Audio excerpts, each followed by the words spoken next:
I'm caught. Every time you remind me, you're right to take away my pride, to burn it to the ground so we can start again.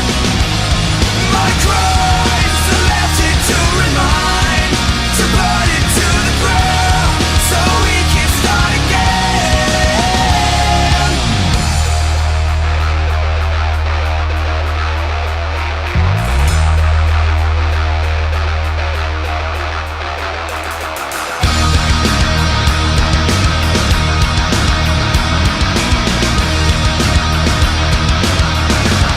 So burn it to the ground. So burn it to the ground.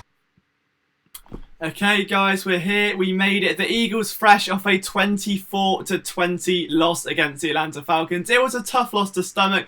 It's officially 5:30 in the morning here. You know, the setting's different. We're not downstairs in the super room, but we are going to get to a slightly special announcement on that front a bit later on. Thank you so much, firstly, to all of you who are tuning in right now. I know it is super late. If it's late for you guys, I mean, it's late for me, it's late for you guys. So the fact it's midnight, we're here, there's clearly a lot to talk about before we get to some of the analysis tomorrow. So I thought I'd just field some of your questions, see what you're concerned about, see what positives we do have to take out of this game, because there was certainly some. It was another game of two halves. You go into halftime, the Eagles already down a couple scores. They then come out of the gate. Clement fumbles on the very, very first play. The kickoff return injures his shoulder, which is now in a sling. And that already is the main tone, that we come out of this game and we don't know how many players are affected by injury. Timmy Jernigan already in a walking boot. Corey Clement seen in a sling. Jason Kelce went down for a bit. Jason Peters went down for a bit. We had, of course, Deshaun Jackson, Alshon Jeffrey, Dallas Goedert, to name just three more who also struggled with injury. So there's clearly a lot to worry about here moving forward. But a big shout out, Joel Montoya, I can see you in the chat. Odie Marley says this whole game is on the offense, aside from that bad play call on defense. Yeah, do you know what? I agree. I think one of my biggest takeaways today was that, honestly, I think Jim Schwartz coached the game of his life, apart from a couple of coaching decisions. Yeah, there was still, I think, some communication breakdowns in the secondary, but for the most part, to try and get this camera somewhat straight, it's gone a little bit curvy, isn't it? Oh, that's just made it worse. Oh, well. Oh, it's gone backwards. You can see it's going well. It's literally stacked on top of shoe boxes. This is why I'm moving. This is the announcement tomorrow. But yeah, I think that was one of the... It's all gone wrong. One of the main takeaways that I had was that I think Schwartz actually coached a very good, very positive game. You can tell, top tier studio. It changes tomorrow, I promise. I'm trying not to give it away. But outside that, like the blitz we saw with Andrew Sunday, I mean, we had that, our first ever stream-worthy Sunday ho. That was really good. That was fun for about 5 minutes. I think the defense, honestly, was fantastic throughout. I mean, again, a couple of lapses. It was nice to see Sidney Jones out there making plays. He was one of the real standouts, along with Rasul Douglas. But, guys, if you've been around this channel for a while, one of the things you'll know, whether it's website, whether it's videos or what, one of the big things I said the worst move of the offseason was bringing back Ronald Darby. And today, I'm not being the I told you so guy, but I'm also being the I told you so guy. That was atrocious. I don't think any excuses can be made for that. I hope he gets it together. You know, I'm not a guy that wants to see anyone fail, especially someone for a team that you cover. So I would love to see Ronald Darby go out and actually prove a lot of people wrong, but that was not a confidence-inducing performance, and it's only going to expedite the talk for Minka Fitzpatrick or someone like that. But yeah, I think genuinely Jim Schwartz coached a really strong game. Takeem Hilton in the chat, Takeem up super late with us. I appreciate you tuning in. Says too many injuries and key mistakes. Yeah, I think that's the thing. Kiri points out Sidney Jones also went to the tent. I think he seemed to be okay. There's going to be one hell of an injury report coming out over the next few days. That much is for sure.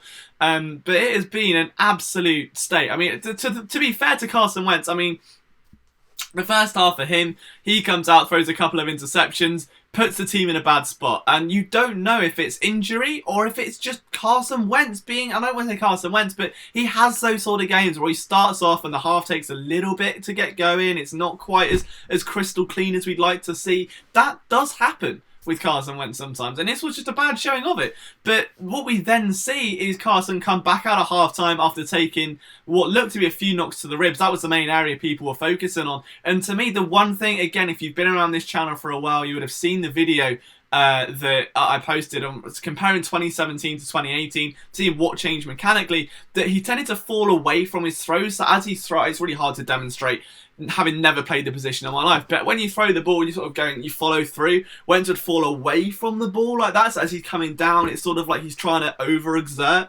and that was when he had the back injury. I saw that happened 3 or 4 times. It was falling away from passes, and that was why they were largely overthrown. So whether it was he was either the fear of injury had set in, or it was the injury itself, I don't know, but it's interesting. But then he comes out second half and puts on an absolute clinic. Like that throw he made when he goes down to the ground, the Houdini moments he had, absolutely incredible. So he had a game of 2 halves again, and I think he's going to be frustrated. He knows he's left some stuff out there, whether it's injury induced or not. Carson Wentz left some stuff on the table. Now the food he did eat, he absolutely demolished, but there are appetizers still sat there that Wentz didn't eat, and he's going to look back and I think be a bit gutted. I think 2 more players that are going to be gutted. Obviously, Zach Ertz, who it's sort of like that Alshon Jeffrey situation in the New Orleans playoff game, right? It wasn't totally on him, can nowhere near be on one person. But at the end of the day, that's the play that's going to be most significant, not being able to reach out and put the ball across the mark to keep that drive alive. You've then got, obviously, Nelson Aguilar, who dropped a pass, and we think the drops used had passed Nelson Aguilar. Excuse me, you can tell I'm not jogging for a while.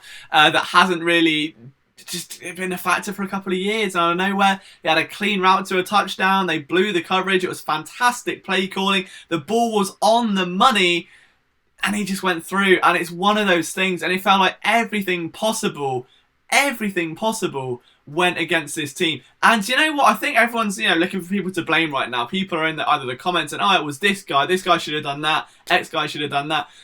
What other team in the NFL would still be in that game against the Falcons? Because I can't name very many outside of maybe the Colts, maybe obviously the Patriots would be because they're the Patriots.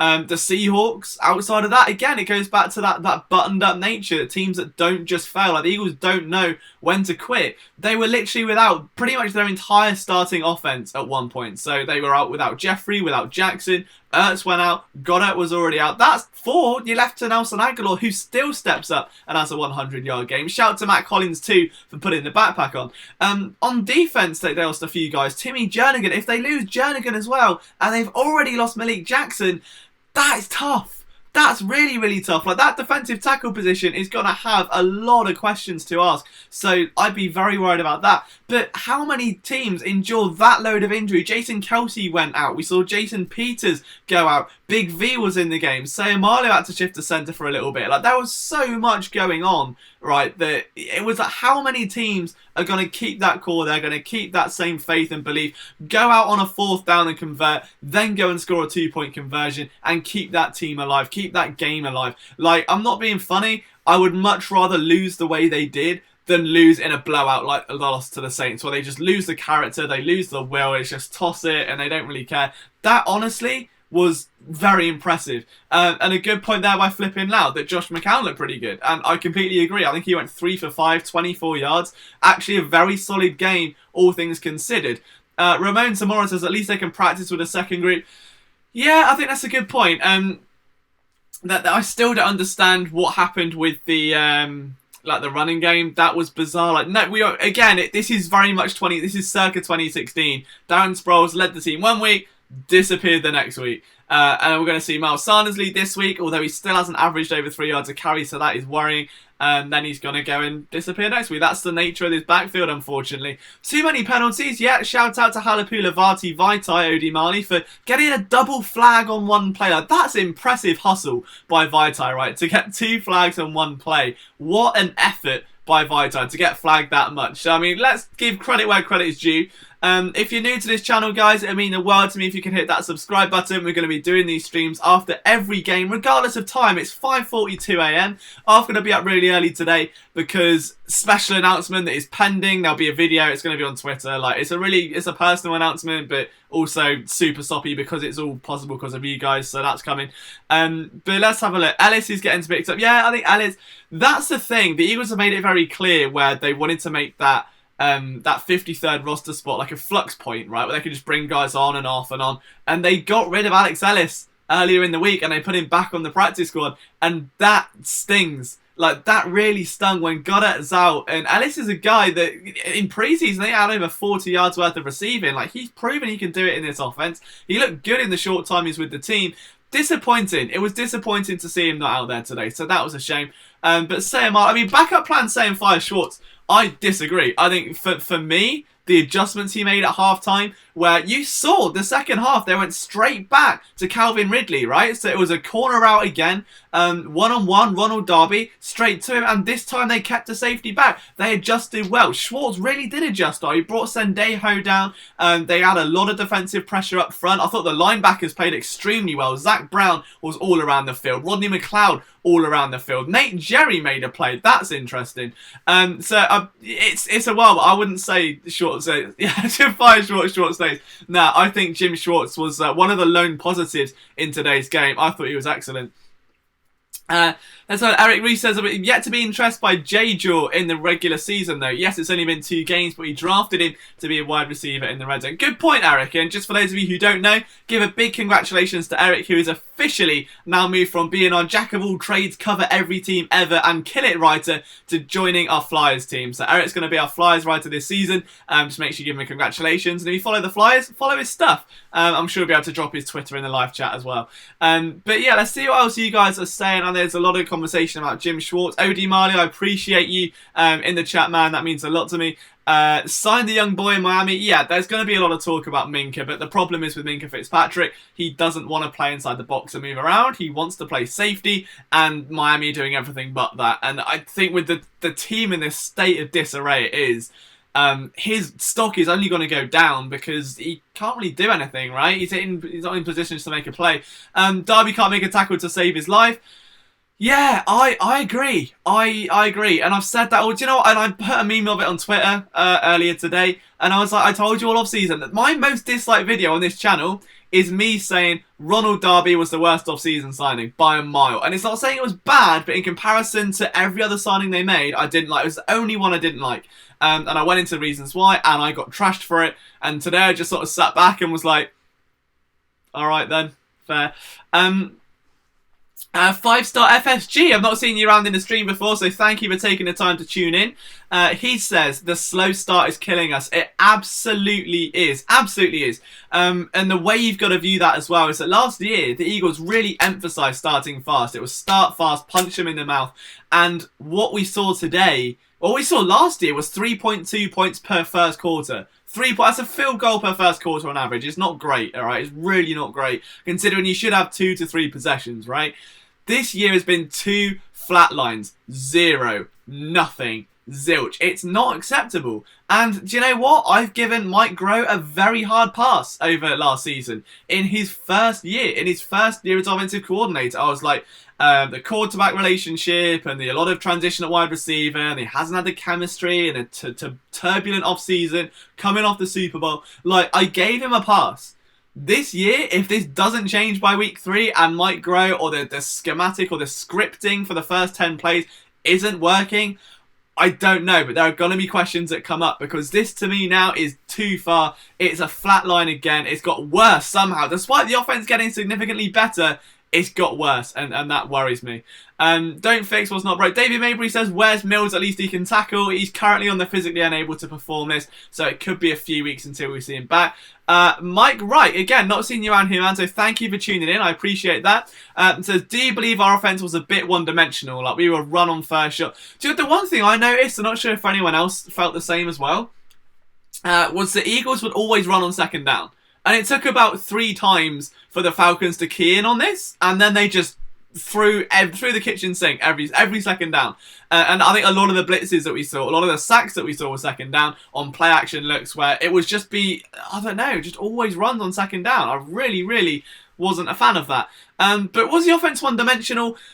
I think it kind of had to be. in a way, because there was no Alshon Jeffrey, no Deshaun Jackson, Zach Ertz is out for a bit, as I said. I mean, the offense itself was, because what other dimensions have you got other than a slot receiver and Zach Ertz? Tell me that's not 2016, where it was Jordan Matthews and Zach Ertz, right? Like, all the attention is going over the middle of the field, which is a real shame, considering the Falcons' one defensive area of strength is having Keanu Neal there and Deion Jones underneath it. You do not want to throw balls in between that window. It's the last thing you want to see. So I think they kind of had to be one-dimensional. It's a shame, we didn't see much from Sager or from Matt Collins or someone like that. Kiri says Wentz looked desperate at first. I'd agree. I don't know what it was, though. It was bizarre. Like, there were a couple of bad decisions. It was mainly the throwing mechanics that got me, but I'm sure Eagles film room will dip into that. Needed to calm down in the first half. He was forced. I don't know if he was forcing passes again or if it's that injury. To me, like, I don't want to say go and dig it out because it's a lot of pain. It's like a 20-minute video and it's midnight there and it's 6 a.m. here, so you're not going to watch it. But if you do have some time, it compares 2017, Wentz in the pocket, to 2018.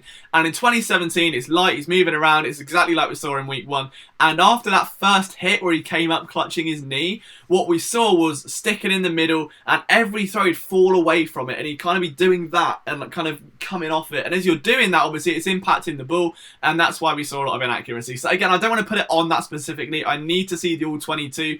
And I'm one of those guys where I kind of low-key, really, really low-key, like when the Eagles lose, because there's more to look at in terms of what can we see moving forward, what needs to improve, who was good in that, and trying to paint that brighter picture and keep things positive. Like, I love that aspect of what I do.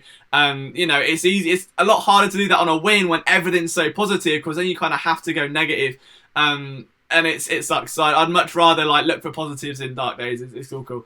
Why don't we see more of the J. Jill? I think he definitely got a fair chunk of snaps. I don't know why he didn't see more of the ball. I'd assume it's more chemistry. Wentz is way more familiar with, obviously, Zach Ertz and Nelson Aguilar, and that's where the ball went 98% of the time. One minor thing, though, is 2 snaps in 2 weeks. Miles Sanders has bobbled the ball around, and that's not a good look. That's got to sort out. The running game is suspect. I'd agree with that. It's a by committee approach. The one thing I was hampering for this week was that I think we needed to see a lot more out of Jordan Howard, and Miles Sanders led the way in rushing, and I don't know why. I really don't know why. I mean, there were only a couple plays where Jordan Howard went nowhere. That was like every play for Miles, so I don't know. I feel like Miles Sanders is a little bit too patient. Jordan Howard reads everything very well. It's like everything's slow motion for Jordan Howard. You can tell he's been obviously in the league for a few years now. Who else have we got here in the chat, though I've not read out yet? I want to make sure we will get you in. Joey Mark says, we'll be back. Oh, dude, absolutely. Absolutely the Eagles will be back. Don't even debate that for a second. Because at the end of the day, 1, it's a 16-game season. It's good to get the loss out of the way early. And 2, like I said, a lot of teams would have folded just after that first half, or after Clement then fumbled at the end of the first half. And after this, we go out and we face the Detroit Lions, 6 p.m. or 1 p.m. for you guys. The Lions, don't get me wrong, I like them. I'm a big, Matt Stafford guy. I think he's a great quarterback, but that's a winnable game so long as they don't go after Darius Slay, and I know we'll get a lot into that matchup as time goes on. It's way too premature, but it's not like they're going to go out and face the Patriots, or they're going to go out and face the Chiefs or someone at the top of their game. Like, the Lions are okay, but it's certainly not the end of the world. Like, I would much rather be facing the Lions than the Falcons, sort of thing, JJ asks, Liam, what are your thoughts on that 2-point conversion when it was ruled down? In the previous rules, you would have scored. Yeah, it's a tricky one, isn't it? It's a it's a grey area, and it's like one of those new rule things where you don't really know how you're going to react until a situation like that happens. And I hate to see it. I think you've clearly made an effort to get the ball over the line, to which the ball has gone over the line. My main takeaway from it was it reminded me scary amounts of what we saw in 2017 in week 14. Where the LA Rams, obviously Carson Wentz runs outside, tries to get the ball over the line. That's where his ACL went the first time, and even that got written off. So this was like a direct mirror. I think it may have even been the same play of what we saw in week 14, and that's a scary, scary thought for Carson Wentz, considering he was already pretty banged up going into that second half. Backup plan says, why do we have Clement on the active roster when we only have one tight end? it was just the way they did it. They kept 4 running backs. I would have thought they kept Alex Ellis, but they're kind of motioning guys in and off. Stephen Hollinger, nice to see you in the chat again. New face, always like reading new faces out. Says they cheated for Atlanta the whole game. They cheat. I think he means the refs. I think the officiating was actually okay, bar 2 calls. But again, like it's not. We've seen a lot worse. Put it that way. Like that wasn't anywhere near as bad as what we've seen in last week's, and even other games. I think that Raiders Broncos game last week. If anyone watched that on Thursday night at I think it was 3 a.m. my time, that was awful refereeing. So it's been worse. Don't worry. Alastair 2007 says we can't afford to fall behind Dallas. No, good point. And obviously if you look that way, Dallas get off, but they have played 2 divisional opponents. These divisional games are going to be absolutely pivotal. The Eagles obviously want to know in the division at the moment. New York falling behind, Washington falling behind. Like they've got to make sure. Like this clearly, the NFC East was always going to be a 2-horse race, and I'm not going to go out there and start talking about Dak Prescott because I know that this whole chat would blow up, and that's not what I want to see. But we can all appreciate from an unbiased perspective here, if we forget the fact that we were meant to hate Dallas and it's horrible and, you know, all this, that and the other.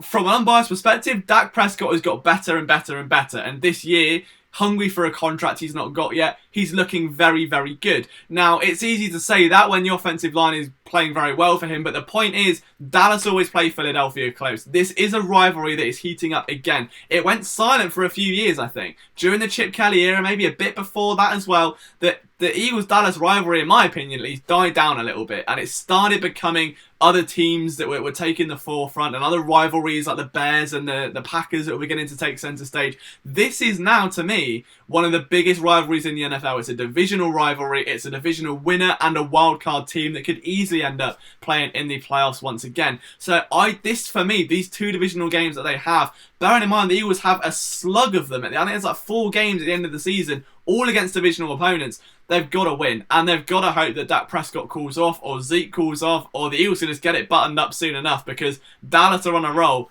And again, we're not just want to look at this and say, okay, let's slow down.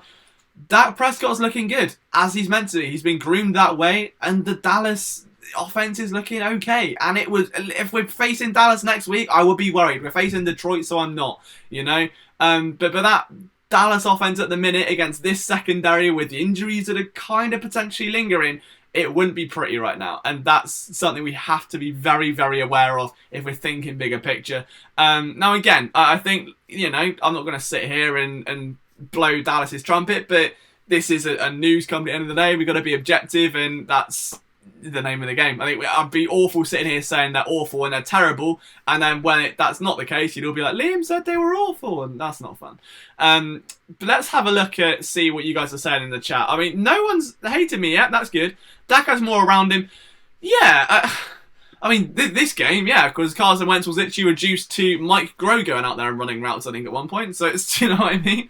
It's tricky. J to the ROC, good to see you in, my man. I know you barely miss a stream. I appreciate it. I know it's late. Again, I mean, guys, I also want a heads up as well. I don't want to, you know, put too many ideas around, but would you appreciate, though, I know a lot of you were in the watch-along streams for pre-season. Would you want them during the regular season as well? I haven't done it just yet.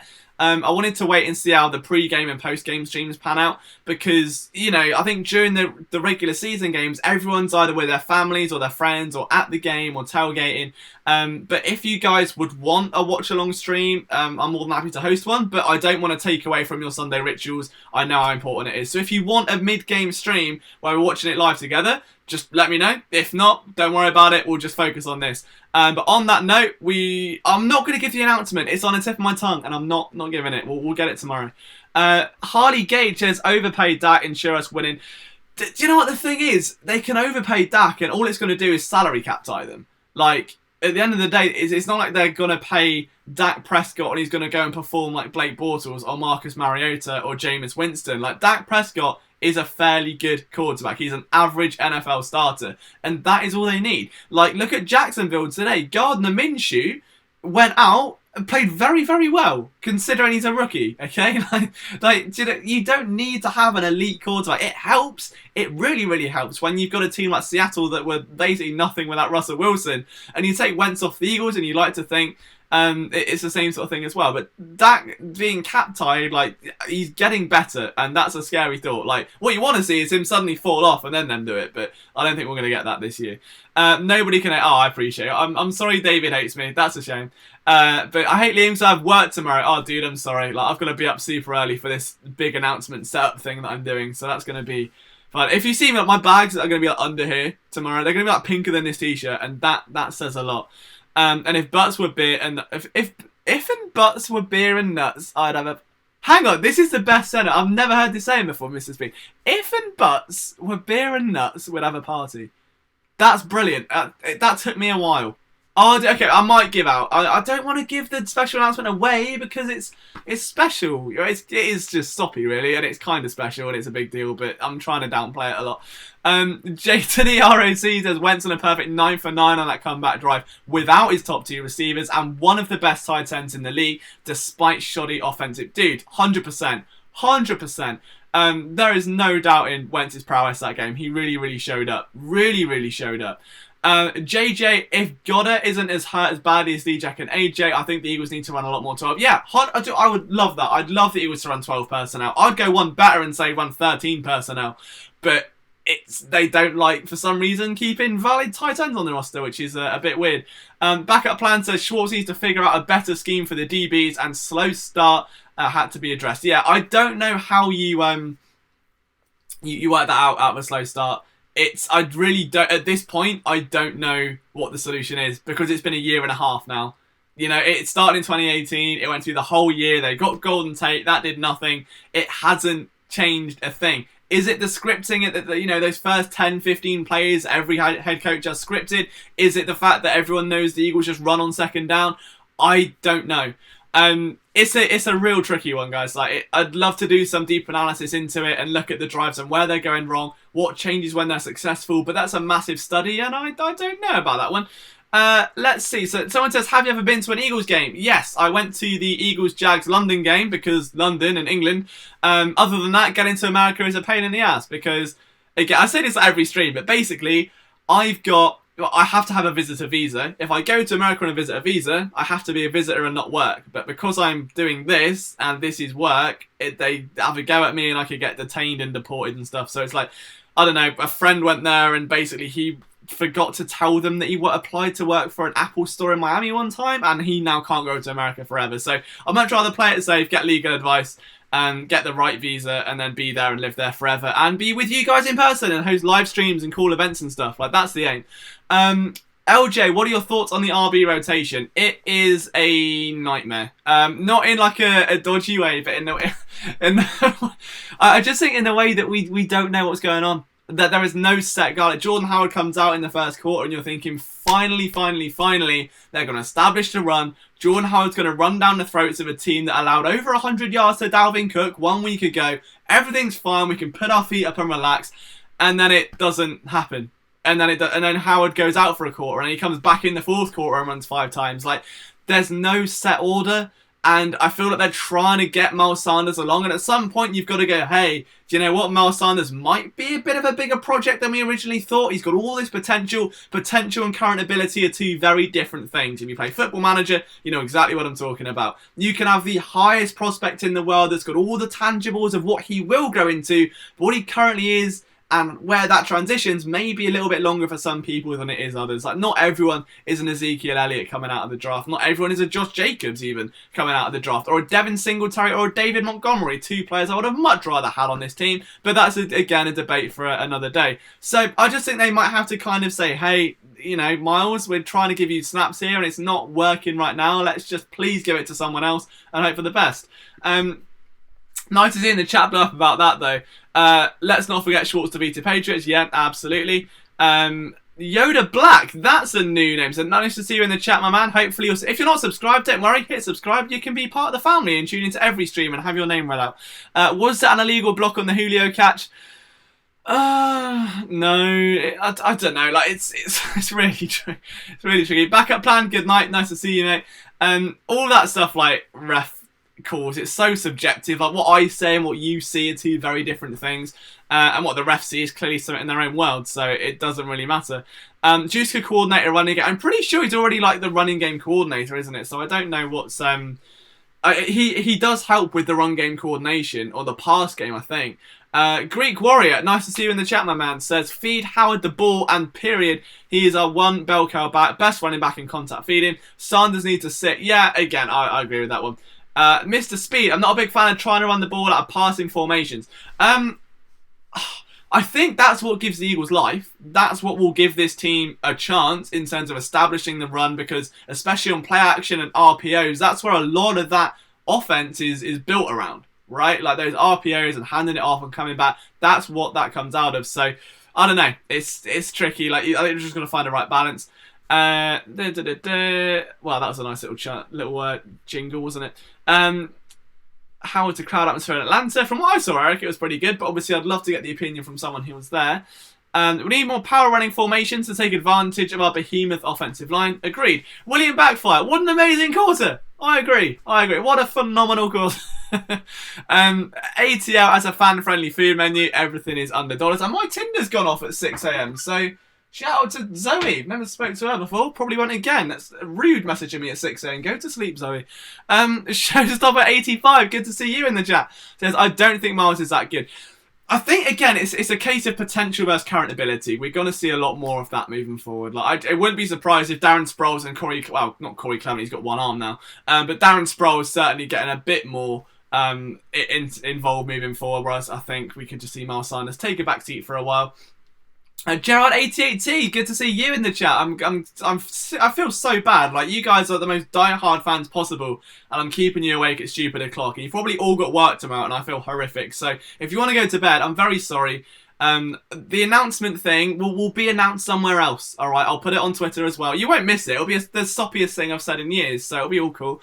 So let's have a look. Flipping narrative. The Eagles game seats are wow, $12 soda. Jesus Christ, that's expensive. Charlton, you get a burger and a can of Coke for that. That's amazing. Elijah Lloyd, Nelson's my guy, but he got... Yeah, do you know what, though? You say that, but without Nelson Aguilar, there wouldn't have been that drop, because he wouldn't have caught that fourth down play. He wouldn't have had over 100 receiving yards. Without Nelson Aguilar, this game was dead and buried a long, long time ago. So let's just really appreciate that... I mean, Nelson Aguilar stepped up when there was no one else around, put the receiving core on his back, made some great catches. Like, there was that one where he leapt up like a salmon to pull it out of the air.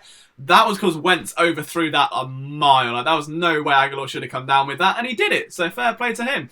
PSN After Dark has officially started. Yeah, I think that's happened. My bad. I mean, it was always bound to happen, wasn't it? PSN After Dark. I work from home, make mine schedule. There you go. I appreciate that. Odie Marley, honour to chat with you, keep doing it.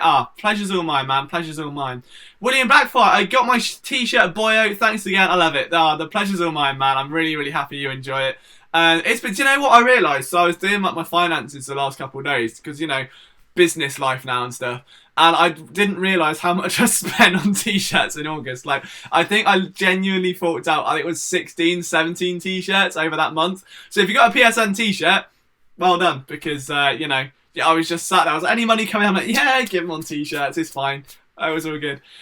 Broke, are you awake at 6 in the morning to talk about the team we love? Yes, I am. I will prove it. There you go. Now you can see Zoe's Tinder message as well. Look at that. So yeah, man, 6 a.m. and then I'm going to be up at around 12 p.m. So it's like 7 a.m. your time to go and move into... I'm going to give it... do you know what? Screw it. I'll just give the announcement, all right? I think we've had a lot of reaction. We've all got the things out. And I don't want to spoil too much content, because technically Monday I've got to do This Week in Philadelphia Sports for last week, because I still can't work out what to do with that series, but it's my favourite thing to do, and there'll be a lot going over in that game, maybe another podcast or something as well. But tomorrow, as Johnny says, PSN as the sun comes up, I'm moving into an office. Yeah, I'm going to start crying in a minute, but Philly Sports Network, as of tomorrow, has an office, which isn't my bedroom where you all moan about the blue wall, or my Phillies jersey, or my living room, or, like, as of right now, my laptop is sat on top of 1, 2, 3, 4 shoe boxes, and my microphone is sat on some weird contraption I've made. Like, I'm moving into an office in my local town, and it's just gonna be, I can put a green screen up, I can do a lot of studio stuff, get a proper camera, make better video content for you guys. And it's not the biggest thing in the world. It's like, well, yeah, every business should have an office, but for me, I started this 5 years ago, and this is where the stop comes in, right? Because I've never really been, it's happening. Never really been good enough for anyone. Like in terms of other jobs and stuff, it's always like voice is too high for commentary when I did TV work. Like too young. Even on videos now, it's like too ugly. Doesn't know what he's on about. He's British. Don't like the analysis. X, Y, and Z. 5 years of just hammering it and trying to prove people wrong, and finally got into a spot where I can get an office. So I've kind of owned up. But thank you so much for all in the chat, because now I'm gonna cry. Like honestly, the fact that you guys have made this a community makes my heart so warm. And like I said before in the other streams, like, I finally feel like I belong somewhere now, and I'm never going anywhere. Like, I'm so excited, and my dream is one day, you know, hopefully in the next few months or next year, that I can do the exact same, but rent an office in Philadelphia for all of our writers to go and use, as like a communal space. Like, get them computers, get them chairs, get them greens, like just flood that life with as much as I can give, because they deserve it too. But to actually, you know, the big thing I had was like, people like the mum's basement comments, and like you'd see other people, and being 24 and like living at home with my family in the room I grew up in, right, so small, and like I said, 5 shoe boxes for this, to actually now own a business, it be in an office, doing what I love, like it's the most humbling feeling, and I could not honestly be more thankful for you guys. Like, I would not be here without you and the support you give me, and it honestly means the absolute world. I'll never put it into words. I'm trying my best not to cry, but just thank you so damn much for everything that you guys give me, because it's there would be no Philly Sports Network without you, and I don't think you realise how gently ROC just got me creasing, but I don't think you realise how much it means to me and how much you get me through. And like, obviously with this job, it can be pretty burning out. Like, I work a solid 13-14 hours a day. I haven't had a day off, honestly, in about 5 years. I'll try and have breaks, like I'll go to London and watch Charlton play,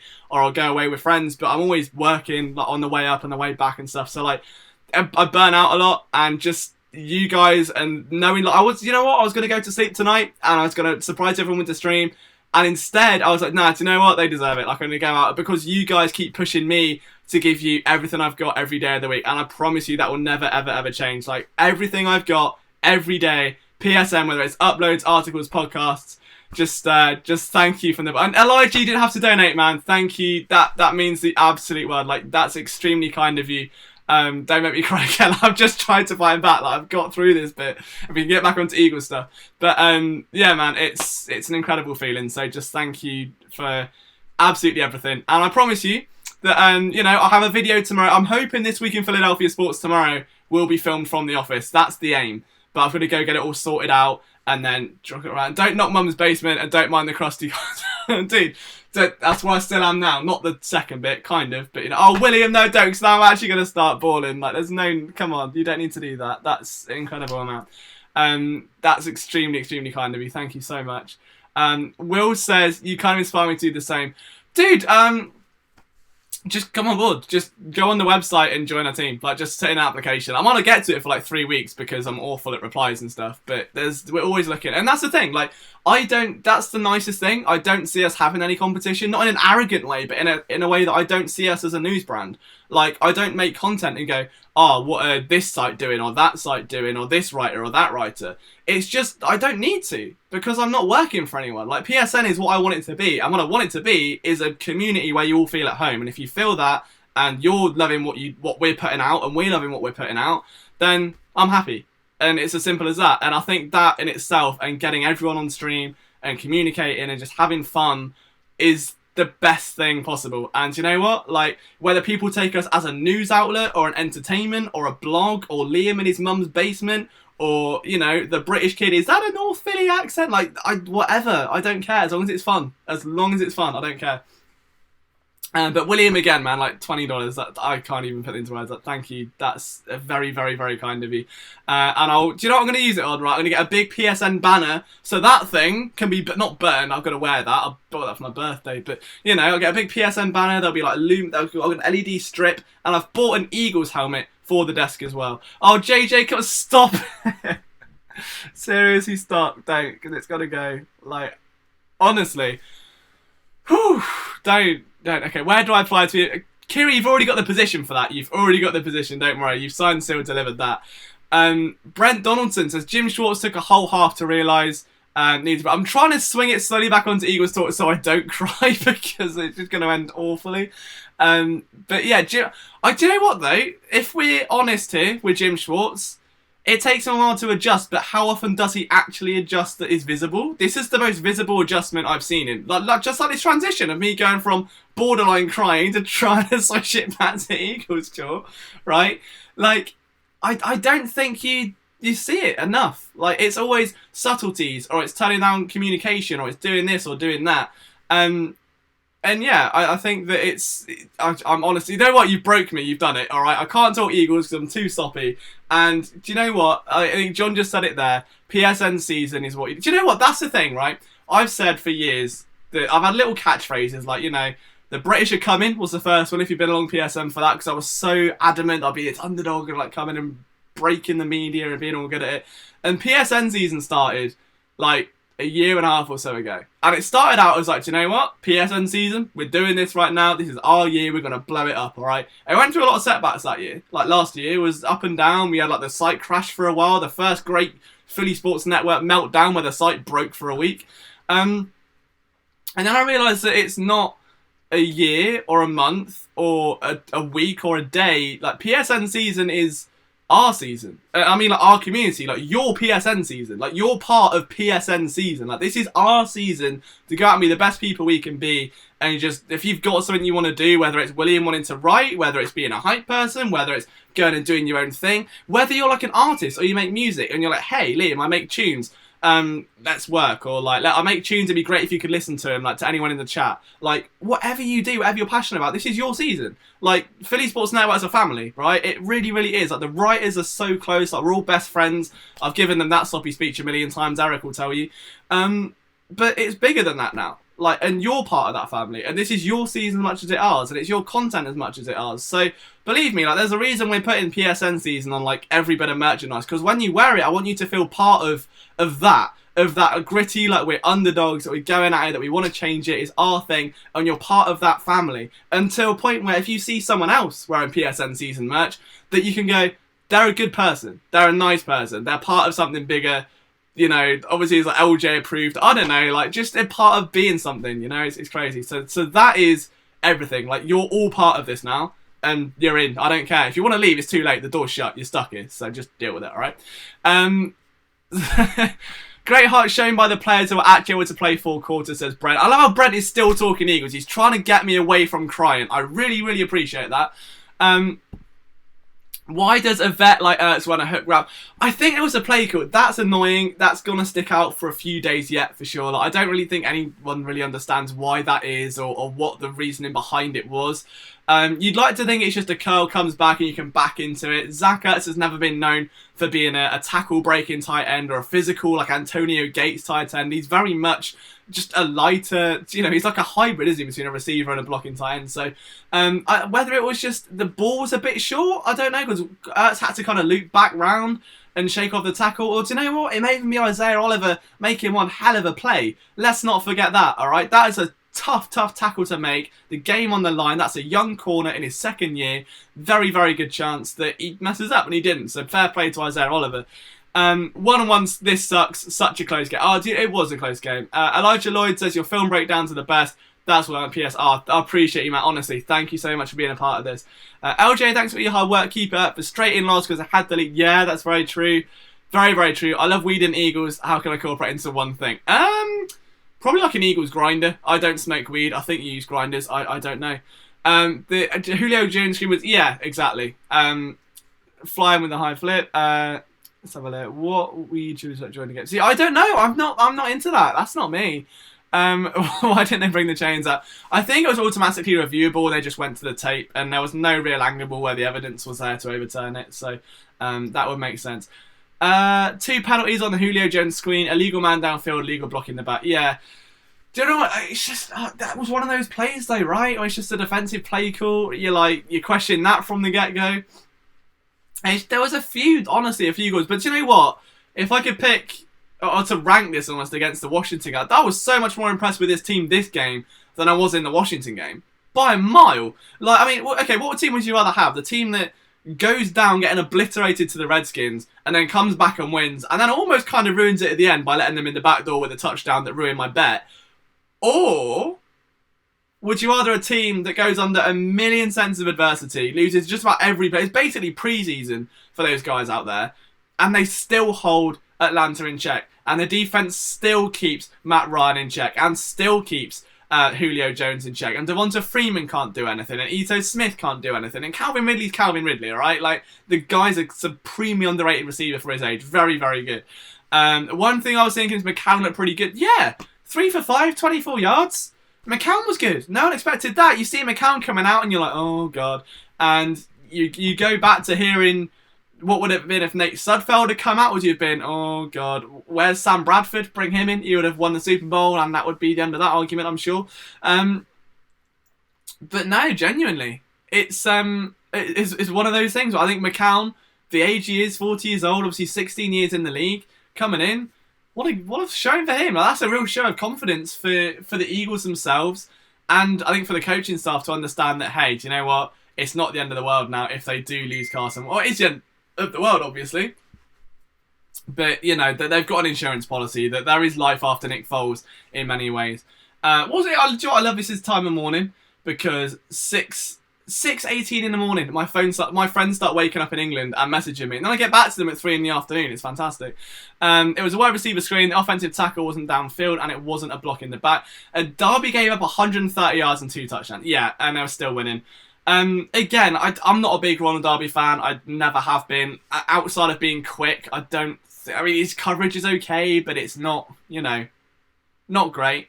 But it's, and let's have a look, one of those things. McCown's career completion percentage is 58%. There's a reason he gets bounced around. Yeah, but on that same merit, there's obviously a reason why he's been a backup for so long. But because teams value that, and it's not that he can't start. He's proven he can start. He's done that since day one. I think it's honestly just a case of they know what he brings to the table. They should have let McCown finish his drive. I 100% agree with that one. That's one of those tricky things, though, isn't it? Where I think Wentz is probably so in the ear of Doug Peterson, where he wants to know. It's not Tinder. I promise you, it's not. It's Facebook Messenger, wondering why my friend's messaging me. It's, I don't know. Like, Wentz is gonna be in his ear, right? Like, trying to go, I want it back in. I want back in. Like, bearing in mind, Wentz has already lost 2 season 2 to injury, right? He's already lost 2. He doesn't want to lose a 3rd. And if they're like, no, you're going to the medical tent, you're getting sorted out, you're going to settle down, they would go absolutely crazy. I think Wentz would lose it, and he was probably in. You could see him already frustrated. He was pink all game. He was this colour all game, right? Look, I tweet LJ that Darby was getting beat like he started. Yeah, dude. Honestly, I was trying not to be that guy with the Ronald Darby stuff, but I kind of had to be that guy because I am that guy. Like, you know what I mean? I was pissed when we signed him. Yeah, it's not Brent. You're absolutely right. Free to completion percentage in the Superdome is 78% on the road. Yeah, I mean, being in a dome does make a difference. I think being in a home dome makes a difference, and it obviously did for Matt Ryan. But even then, I think the corners played very, very well. Rather have all-round a corner that can tackle. Thank you. I've said that all off-season long. All off-season. I was like, I would much rather see Rasul Douglas and Sidney Jones out there and Avonte Maddox. Although Avonte Maddox has had the same issue tackling where he takes very hard angles. They're not wrong. They're very hard. So where you kind of go forward and then lean, he kind of goes forward and then more forward and then way over there forward and then has to loop back round, and that's where we see some problems. Rasul played great. I've actually successfully turned this back onto Eagles chat, so I'm very impressed. I picked the wrong week to start this. Oh, dude, on that note, my fantasy football team for PSN Fantasy, I'm 2-0. Lyle Taylor FC, we're winning 2-0. So there you go. LJ's not totally useless. Darby has beaten like an egg. I'm using that saying in my podcast. I'll credit you, but I'll take that. That's good. I picked the wrong week to start the D. Darby gets burned more than toast. Oh, there's a lot of criticism for Ronald Darby now, and I'm not even going to defend it. I'm not even going to stand in for him and be like, no, that's harsh on him, because he's warranted. That was an abysmal display. Sidney Jones made some good tackles. Yeah, absolutely. Sidney Jones was one of the biggest, I think, standouts to me on that defense. Like, he was all over the field, and he hits hard. Like, there was that play against the Colts where he took out Quentin Nelson to get to the running back. Like, he likes to tackle. He likes to hit. William Backfire says, Collingsworth was blasting Avonte. I mean, Chris Collingsworth blasts everyone. Like, he just goes, here's a guy, and then that's it. That's it. J to the ROC, I'm a home-based writer at Margareton. Hopefully I fall asleep before sunrise, Liam. Good brother, I relate to you. Oh, dude, get some rest, look after yourself. It's self-care. That's PSN season as well, alright? Self-care. You look after yourself. There'll be a million other live streams, man. Make sure you get yourself some sleep, alright? Rest up. Johnny says, thank me later. Mr. Speed, look, the Eagles made a mistake picking up Ronald Darby. I took a chance. Do you know what? I mean, the thing is, Darby's still probably the best corner the Eagles have. Like, let's not make that out for a second. Like, he's still gonna be probably the best guy they got. It's just that he's got a very flawed skill set for this scheme. You know, if it was a man cover scheme, wouldn't have a problem. The fact is that he can't tackle and he's quick, so you run him down to the ball and you just arm bar and it all goes a bit wrong. The front four is again, I don't know about the front four. I mean, it's tricky, isn't it? Because they played really well. I mean, Derek Barnett and Brandon Graham specifically had an excellent game. That's 2 in a row now. Brandon Graham has had brilliant games back to back. Without him, the Eagles would have really struggled. Josh Sweat even had a play, you know? It wasn't consistent. I think they need to get more production in terms of statistical, like sacks, QB hits, that sort of thing. Yeah, it's just one of those, isn't it? Where I think that overall, like, to justify it, you have to go into QB pressures and hurries and yards stepped per left foot, according to Pro Football Focus. It's one of those. So Jordy says, I've got to be up in 3 hours, but oh, dude, okay, right. It's almost been an hour, so I'm only going to do this for half an hour, and I know it's 1:30 in the morning, and everyone's super tired, and we've got to go and, you know, rest up. There's a big day tomorrow with another Soppy speech, and This Week in Philadelphia Sports, and another video probably, and about 6 articles. So guys, if you're not following already, Liam Jenkins PSN on Twitter. If you're new to this channel, if you could hit subscribe, that would be brilliant. That would be absolutely brilliant. We'd love to have you as part of like the PSN community. There's plenty more where this came from.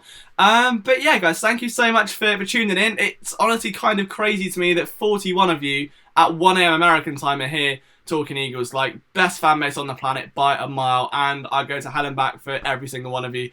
Like, it's a real blessing to be in this spot where I can sit here and just talk Eagles with you and have a genuine conversation back and forth. One last question, what are your thoughts on Dillard? I tried to watch him after he plays Peters. Yeah, I think with offensive linemen, I always try to watch them after the game. Like, it's very hard to watch any trench play closely in the game because you naturally get drawn to where the camera moves, which is wide receivers, quarterbacks, and skill positions. So I don't think it's fair to grade Dillard off like a couple TV shots. Like, I need to go in and see what he's doing. But honestly, yeah, just a massive thank you to you guys, because none of where I am now, aka getting a fucking office with Philly Sports. When you Google Philly Sports Network, it'll have a bloody address on it. That's mental. Ernesto, thank you for tuning in and tuning in the stream, man. That's really cool, and I hope you'll be around for more. But yeah, I mean, to put it simply, David, just your comment, I don't think you regret it wrong. Like, you nailed it bang on. It's like the whole line is Vinnie Curry, though. It's they can't put the icing on the cake. Cake goes in the oven, bakes it lovely, can't put the icing on, drop the cake. That's basically the Eagles pass rush right now. And without Timmy Jernigan as well, that's probably going to be way more problematic. But honestly, guys, it's a real honour to do this for you. I will be around tomorrow. Again, if you're not subscribed, do that. That's brilliant. I'm on Twitter, Liam Jenkins PSN. Make sure as well, some of you may not know, but phillysportsnetwork.com is where you can find all of my work and all of our writers like Eric and Chris and Brian and everyone else who tunes in here. So we're essentially just trying to blow it up, you know? Like, we had our best week ever last week, which is amazing in 5 years. Like, unbelievable. So phillysportsnetwork.com, we have like literally 8 articles a day going up across all the different sports teams. If you're not checking out already, just go over and say hello before you go to bed. Have a little scroll, see what you think. I put an article up after the game, just on the grind, you know me. Sun's out, guns out. Look at, oh, I know someone's getting flustered, so it might be me at my own lack of muscle. On that note, guys, it's officially LJ After Dark, and I will see you very, very soon. Thank you for tuning in. You've made my night so much better. Thank you.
things that I'm not. Well, it seems that I'm caught every time